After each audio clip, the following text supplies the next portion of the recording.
Hello students, तो आज मैं फार्मास्यूटिक्स में जो मेट्रोलॉजी का सबसे लास्ट टॉपिक चल रहा था हमारा आइसोटोनिसिटी, उसमें हम कर रहे थे कि methods to adjust the isotonicity. उसमें 4 मेथड्स हमने किए थे आइसोटोनिसिटी। इसके 4 मेथड्स मैंने आप लोगों को बताए थे। वो 4 मेथड्स कौन कौन से थे? First one was the freezing point method. Freezing point method, थोड़ा सा मैं आपको रिव्यू देती हूँ हर लेक्चर के बाद से पहले पिछले वाले लेक्चर का, ताकि जब भी आप इस लेक्चर को किसी भी लेक्चर को शुरू करें तो आपको पता होना चाहिए कि पीछे वाले लेक्चर में हमने उसको कहाँ तक छोड़ा था। सेकंड था molecular concentration method. Molecular concentration method. Third one is graphical method.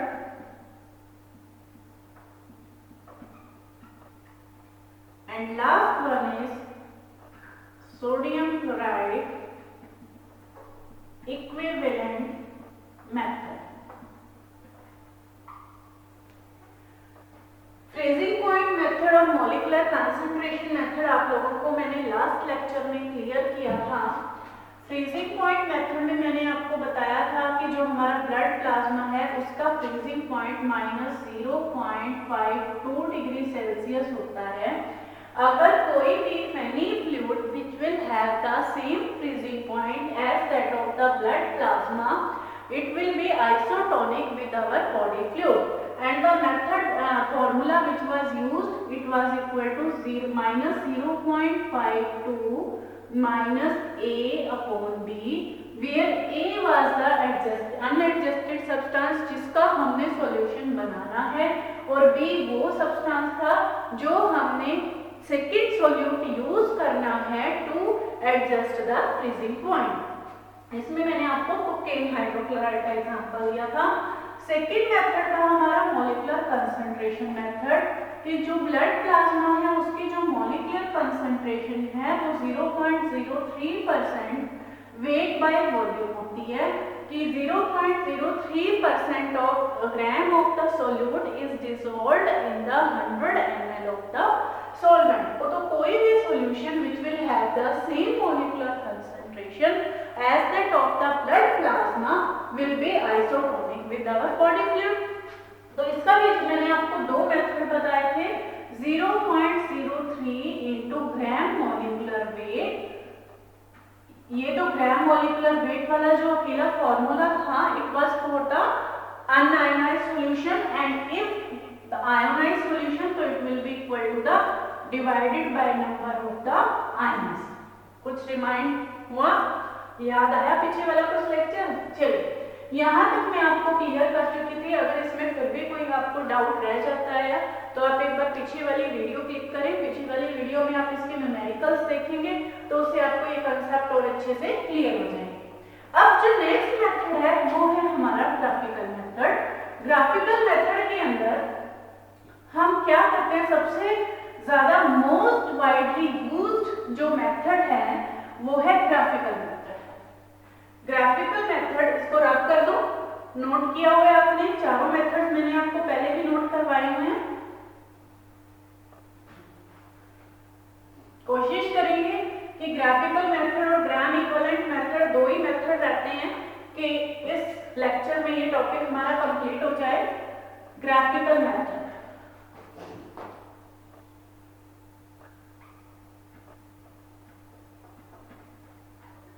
Graphical method. जो ग्राफिकल मेथड है it is the most widely used method in pharmaceutical industries. Pharmaceutical industries में सबसे ज्यादा ग्राफिकल मेथड को ही यूज किया जाता है। इसका रीजन ये है क्योंकि जो ग्राफिकल मेथड है उसके अंदर कोई कैलकुलेशंस नहीं करनी, कुछ नहीं करना, जिसकी वजह से क्या होता है कि हम सीधा ग्राफ से फाइंड आउट कर सकते हैं कि किसी भी सॉल्यूशन की या कोई भी सॉल्यूशन है उसको हम ब्लड प्लाज्मा के लिए आइसोटोनिक कैसे बना सकते हैं। तो ग्राफिकल मेथड में हम क्या करते हैं, सिंपली जैसे शुरू करते हैं, सपोज आपके पास एक सोडियम क्लोराइड सॉल्यूशन है, हम इसमें जो सोडियम क्लोराइड है उसी को हम एक स्टैंडर्ड सॉल्यूशन लेते हैं। स्टैंडर्ड दो चीजें होती हैं, देखिए किसी भी वैल्यू को निकालने के लिए ग्राफ में दो सॉल्यूशंस होते हैं, एक तो होता है स्टैंडर्ड सॉल्यूशन और एक होता है टेस्ट सॉल्यूशन या जो भी है सैंपल सॉल्यूशन। टेस्ट सॉल्यूशन भी बोल देते हैं उसको, या हम उसको सैंपल सॉल्यूशन भी बोल देते हैं, सैंपल सॉल्यूशन। तो जब भी हमने कोई भी ग्राफ से कोई वैल्यू कैलकुलेट करनी होती है या किसी भी टेबुलर फॉर्म से कैलकुलेट करनी होती है, तो हम एक जो स्टैंडर्ड वैल्यू की होती है या जैसे स्टैंडर्ड सॉल्यूशन है उसको स्टैंडर्ड मान के उसके कॉरेस्पॉन्ड हम बाकी सॉल्यूशंस की वैल्यू या बाकी वैल्यूज को कैलकुलेट कर सकते हैं। अब अगर मैं सोडियम क्लोराइड की बात करूं तो सबसे पहले हम सोडियम क्लोराइड के डिफरेंट सीरीज की कंसंट्रेशन के सॉल्यूशन बनाएंगे, फिर हम इसमें ग्राफ प्लॉट करेंगे इस तरह से, दिस वन,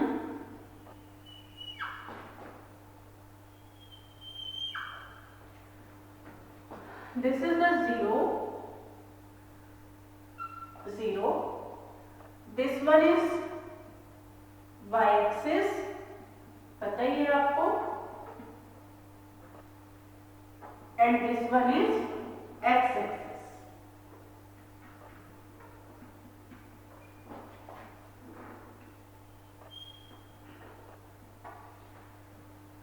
अब इसमें जो हम y एक्सिस है, y एक्सिस की तरफ हम लेंगे कंसंट्रेशंस 0.1, 0.2, 0.3, 0.4, कुछ ज्यादा छोटा तो नहीं मैं लिख रही, आपको क्लियर दिखाई दे रहा है? Let me check.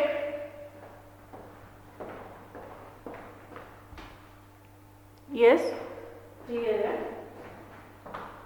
0.4, 0.5, 0.6, 0.7, 0.8, 0.9।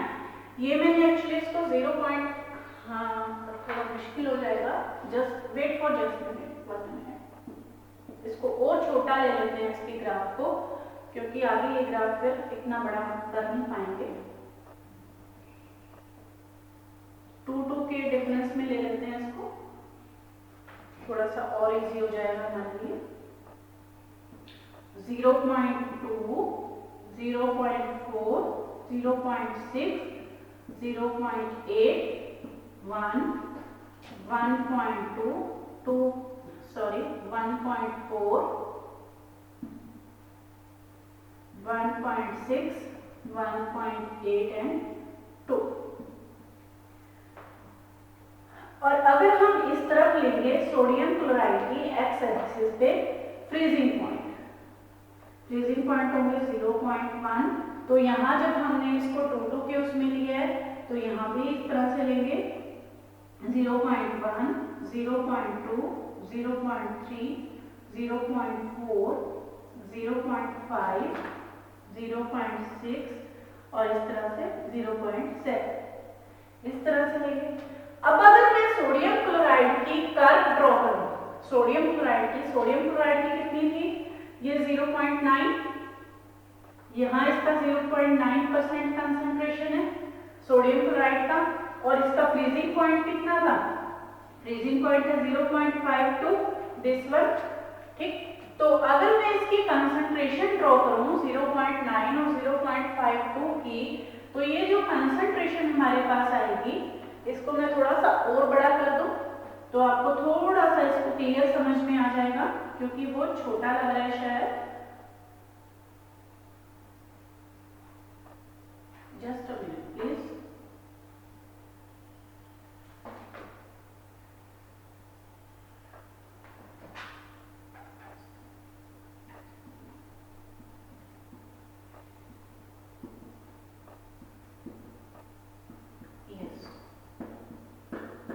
तो यहाँ जो सोडियम क्लोराइड है, सोडियम क्लोराइड की जो यहाँ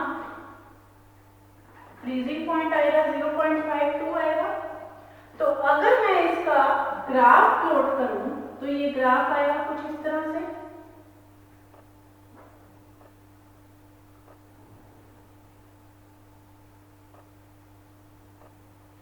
दिस वन इस तरह से आएगा इसका ग्राफ।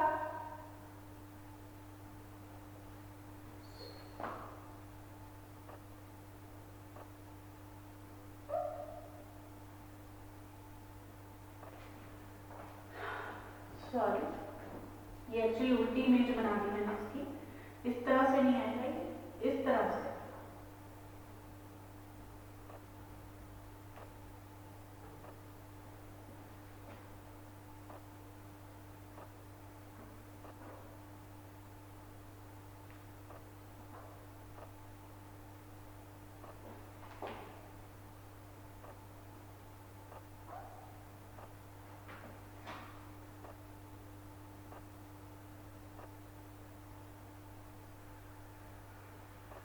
इस तरह से वो जो मैंने बना दी थी इसकी गलती से, वो उल्टी इसकी मिरर इमेज बना दी थी। वो मेथड मैं आपको नहीं समझाऊंगी मिरर इमेज वाला, क्योंकि वो बहुत कॉम्प्लिकेटेड मेथड है। ये मैं आपको सिंपल मेथड समझाऊंगी। तो यानी इस पॉइंट पे जब 0.9% कंसंट्रेशन थी, तो ये मैंने बनाई है सोडियम क्लोराइड की 0.9% कंसंट्रेशन वाला ग्राफ, जिसमें वो सॉल्यूशन आइसोटोनिक था। अब सपोज मैंने डेक्सट्रोज घी निकालनी है। डेक्सट्रोज, जो डेक्सट्रोज का हमें दिया हुआ है, डेक्सट्रोज का 2% जो सॉल्यूशन है उसका जो फ्रीजिंग पॉइंट होता है दैट इज 0.3। उसका जो 2% सॉल्यूशन है, 2% सॉल्यूशन का जो फ्रीजिंग पॉइंट है दैट इज -0.3। तो अब इसमें देखिए जो डेक्सट्रोज है, ये रेड पेन से मैं डेक्सट्रोज का कर्व ड्रॉ करने लगी हूँ। ये हमारे पास 2% हुआ डेक्सट्रोज, ये इसका 0.3 हुआ डेक्सट्रोज का। इस तरह से। तो अगर मैं इसका कर्व ड्रॉ करूं डेक्सट्रोज का, तो ये कर्व जाएगा इसका कुछ इस तरह से।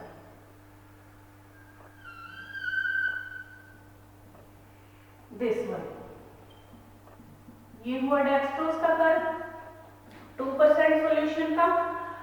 अब मैंने डेक्सट्रोज को बनाना है, डेक्सट्रोज को मैंने क्या बनाना है, डेक्सट्रोज को मैंने आइसोटोनिक सॉल्यूशन बनाना है। तो आइसोटोनिक बनाने के लिए हम क्या कर सकते हैं, इसमें डेक्सट्रोज को, इसके ग्राफ को हम एक्स्ट्रापोलेट करके हम इसकी वैल्यू फाइंड आउट कर सकते हैं।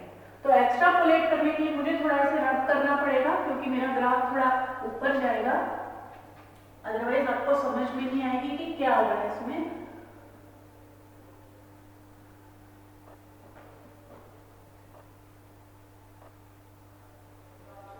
अब देखिए, इसको अगर मैं एक्स्ट्रापोलेट करूं, ये यहां से मैंने इसको एक्स्ट्रापोलेट किया क्योंकि मुझे इसका जो फ्रीजिंग पॉइंट है वो 0.52 चाहिए। ये मैंने इसके एक्स्ट्रापोलेट किया इसको।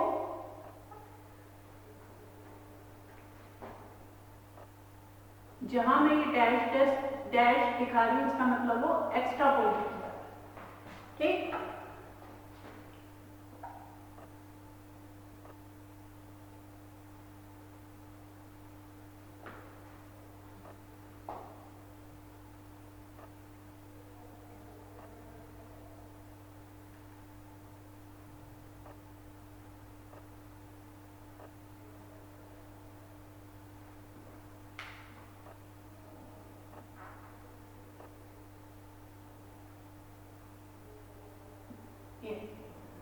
This is the value of dextrose. ये आप किससे कैलकुलेट कर सकते हैं, सेम स्केल पे अगर हम इसको ऊपर करेंगे दैट इज 2.2, 2.4, 2.6, 2.8 और 3, 3.2। इस तरह से ये स्केल ऑलरेडी आपका पहले ही बना होगा। तो ये जो वैल्यू की, इट मीन्स अराउंड 3 ग्राम या 3.2 ग्राम of the percent by gram molecular weight या 3.2% weight by volume of dextrose will be isotonic. Clear? तो इस ग्राफ से हमने जब इसको एक्सट्रापोलेट किया तो इस ग्राफ से हमें यहाँ पे डेक्सट्रोज की वैल्यू निकल गई। इसको मैं थोड़ा सा आपको दोबारा से क्लियर समझा देती हूँ, थोड़ा बीच बीच में कहीं कहीं कंफ्यूजन होगी कि हम इसमें क्या करते हैं। सबसे पहले जो हम इसमें स्टैंडर्ड सॉल्यूशन है उसको सोडियम क्लोराइड लेते हैं। सोडियम क्लोराइड की डिफरेंट कंसंट्रेशन की, जैसे 0.1 से लेके हम डिफरेंट कंसंट्रेशन की 0.9 तक, या आप इसको ये कह सकते हो कि 1 ग्राम तक हम इसका डिफरेंट कंसंट्रेशन की एक सीरीज तैयार करेंगे। सीरीज तैयार करने के बाद हमने इसका ग्राफ प्लॉट किया एक्स एक्सिस और वाई एक्सिस के बीच में। वाई एक्सिस पे, एक्स एक्सिस पे हमने यहाँ पे लिए फ्रीजिंग पॉइंट, यहाँ हमने लिए सभी सॉल्यूशंस के फ्रीजिंग पॉइंट, और इस तरफ जो है, इस तरफ हमने लिए सभी सॉल्यूशंस की concentration. This is the concentration in percent by weight, percent in wait by volume.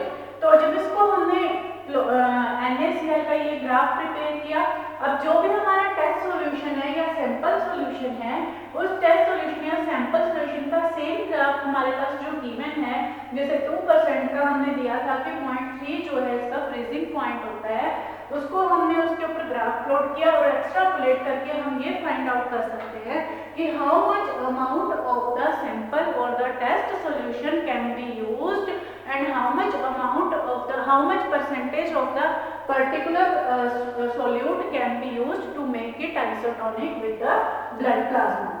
तो ये बहुत ही सिंपल और बहुत ही इजी मेथड है। आपकी बुक्स में इसके दो मेथड्स दिए हुए हैं, जिसमें से एक मिरर इमेज मेथड भी है। काफी कॉम्प्लिकेटेड मेथड है। अगर आपको ये मेथड समझ में आ गया है तो आप इसको कर सकते हो, और वो करना चाहो तो आप कर सकते हो, उसके ऊपर कोई पाबंदी नहीं है। लेकिन ये बहुत इजी मेथड है और मोस्ट वाइडली यूज मेथड है। मोस्टली फार्मास्यूटिकल इंडस्ट्रीज के अंदर यही मेथड अडॉप्ट किया जाता है। Now last but not least, sodium chloride equivalent method. इतनी सारी कैलकुलेशंस आ गई, जो स्पेशली बायो के स्टूडेंट्स होंगे बोल रहे होंगे कि मैम बड़ी मुश्किल से तो मैथमेटिक्स छोड़ा था, फिर से मैथमेटिक्स शुरू कर दिया। डोंट वरी, सिर्फ एक ही टॉपिक है आपका मैथमेटिक्स वाला।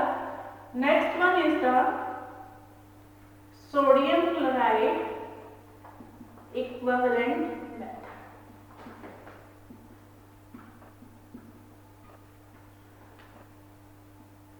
फोर्थ वन है, लास्ट वन। तो ये जो सोडियम क्लोराइड इक्विवेलेंट मेथड है, ये जैसे हमारी सिंपल, मैं आपको एक एग्जांपल देती हूँ। जैसे जो लॉगरिथम टेबल्स आप यूज करते हो मैथमेटिक्स में, आप लोगों ने 10th तक भी यूज किए थे, जैसे लॉगरिथम टेबल यूज किए हैं, या tangent, cos theta, sine theta, वो वाले टेबल्स हम यूज करते हैं कि एक पर्टिकुलर किसी की वैल्यू हमें टेबल्स में दी होती है। सेम मेथड ये हुआ है।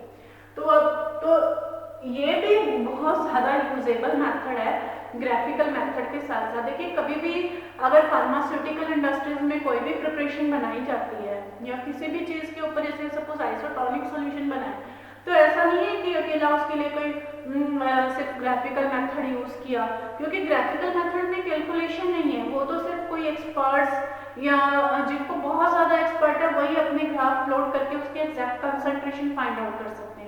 लेकिन अगर वहाँ पे कंसंट्रेशन में, लेकिन कोई भी ऐसी जो प्रिपरेशंस होती हैं, उनको जितने भी इनके मेथड्स होते हैं, उनको कम से कम 2 या 3 मेथड से उसको वेरीफाई किया जाता है कि जो मेथड हमने यूज किया है या जो वैल्यू हमने निकाली है, क्या वो वैल्यू सही है।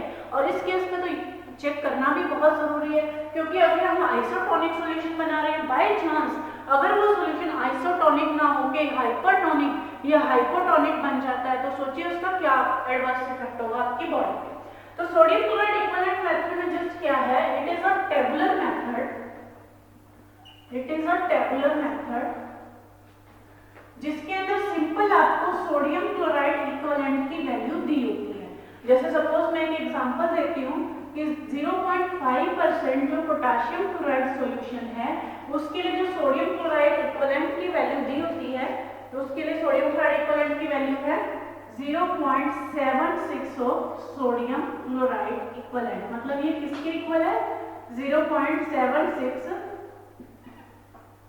0.76% wait by volume of sodium chloride equivalent. तो इसका फॉर्मूला क्या होगा? सिंपल, इसका क्या फॉर्मूला होगा? Formula is equal to amount या percent of the substance percent weight by volume of substance required is equal to percent weight by volume of substance required is equal to 0.9 minus given concentration of the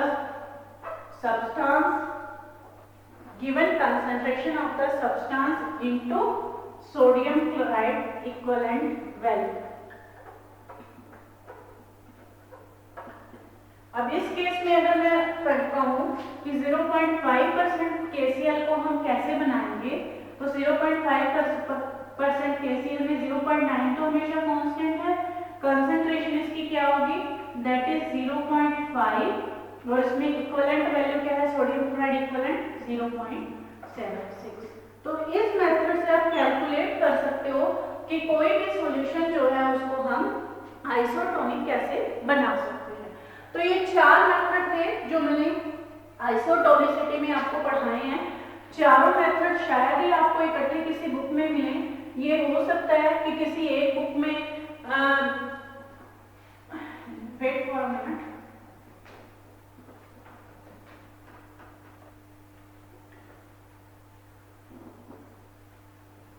किसी भी एक book में आपको कोई भी 2 method मिल सकते हैं। Mostly जो फ्रीजिंग पॉइंट मेथड और मॉलिक्यूलर कंसंट्रेशन मेथड है वो काफी इंपॉर्टेंट है एग्जाम पॉइंट ऑफ व्यू से, लेकिन जो मोस्ट वाइडली यूज मेथड है वो ग्राफिकल मेथड और सोडियम क्लोराइड इक्विवेलेंट मेथड है। जो आपके पास न्यूमेरिकल्स आएंगे वो मोस्टली फ्रीजिंग पॉइंट मेथड या मॉलिक्यूलर कंसंट्रेशन मेथड के ऊपर ही आते हैं और मोस्टली बुक्स में यही 2 मेथड्स दिए होते हैं। तो अब इन चारों मेथड्स को करिए। जब भी आपके पास कोई आइसोटोनिसिटी से रिलेटेड कंप्लीट कोई टॉपिक आता है कि how you will adjust the isotonicity, what is isotonicity, according to the marks की कितना बड़ा क्वेश्चन है, कितना लेंथी क्वेश्चन है, तो आप इसके अंदर ये पूरा टॉपिक कंप्लीट कर सकते हो।